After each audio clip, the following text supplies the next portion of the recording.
Hey everybody, welcome back. So today I want to talk just a little bit about powder burn rates and the relationship between some of the different cartridges that you're loading and the different powders that you're using.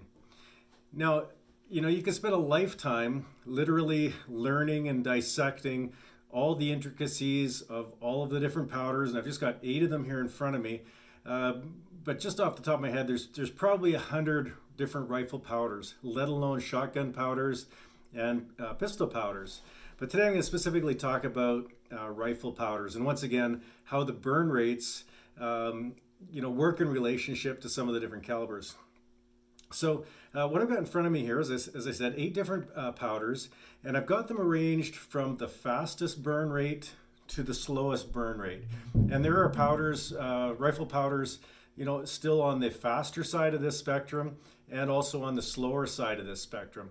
So again, this is just a few and a little bit of a representation here.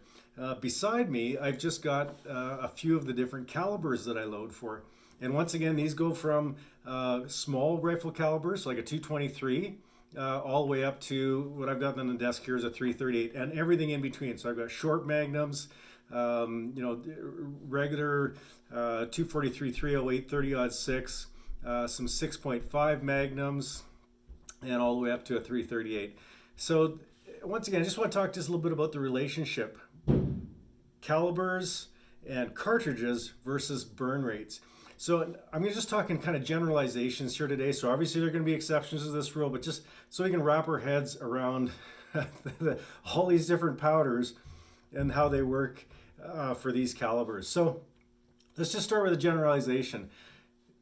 A faster powder generally would be more applicable to a smaller cartridge. So a faster powder like this IMR 4198 would work quite well in something like a 223 Remington. On the other end of this spectrum, an IMR 7828 would work great in something like a 338 Winchester Magnum or a 300 Winchester Magnum, and and on up.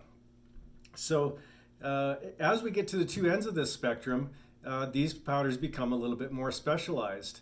And what I mean by that is that something like a 4198, fairly fast burning powder, is going to be more difficult to use in something like a 300 Winchester Magnum. And conversely, IMR 78 is going to be more difficult to use because of the burn rate in a 223 Remington. So that being said, let's just talk about the calibers and the weights of the bullet that's used in that caliber and the relationship to burn rate. So if, just again, generalities, if you've got, say, a 30-06 and you're loading a 155 grain bullet, you're going to want a little bit faster burning powder than, say, a 180 or 200 grain bullet. And that information is pretty consistent through every caliber. So if you're, again, a 223, a little bit faster with a lighter bullet and a little slower burn rate with a heavier bullet. 338 Winchester, loading a 225 grain, a little slower burning powder, 100 or say a 200 grain, a little faster burning powder. So, all of that said, if we just look at generalizations, and if we assume that these are the fastest, these are the slowest, these would be the powders with middle burn rates, or somewhere in the middle of the burn chart. And I've got an IMR 4064 and a BLC2 beside an IMR 3031 or 3031. So if we look at all the burn rates, can we make a generalization to say that if you were stuck using only one powder, if you could only get one powder, if the powder supply tomorrow absolutely dried up and you couldn't buy any more, but you wanted to load 223 and you wanted to load 338, some 30-06 and 308, which one of these powders, or which couple of these powders, would you want to look at stocking and maybe stocking just a little bit more of? I'm going to suggest to you, and I've actually done a little bit of research on this, looked through all the charts. If you stock up on powders that are right in the middle of the burn chart, like an IMR 4064 or a BLC2, you can load everything from a 223 to a 338 and above. You can even load a 204 Ruger with an IMR 4064, 458 Winchester, bigger than a 338. You can load with a 4064. You might have to choose a bullet. So in a big Magnum, you might have to choose a bullet that's a little bit smaller than you would normally go, like a 300 Winchester. Maybe you want to choose a 180 grain bullet. If you're loading a 223 and you only had an IMR 4064, you might have to go with a 75 grain bullet, maybe versus a 40 grain or a 55 grain.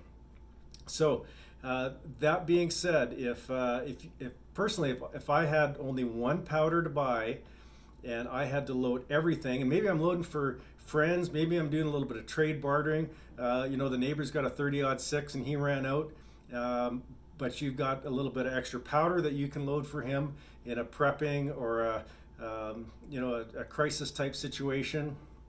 I'm going to suggest to you that powders in the middle of the burn spectrum are ones that you want to keep a little bit more in stock of.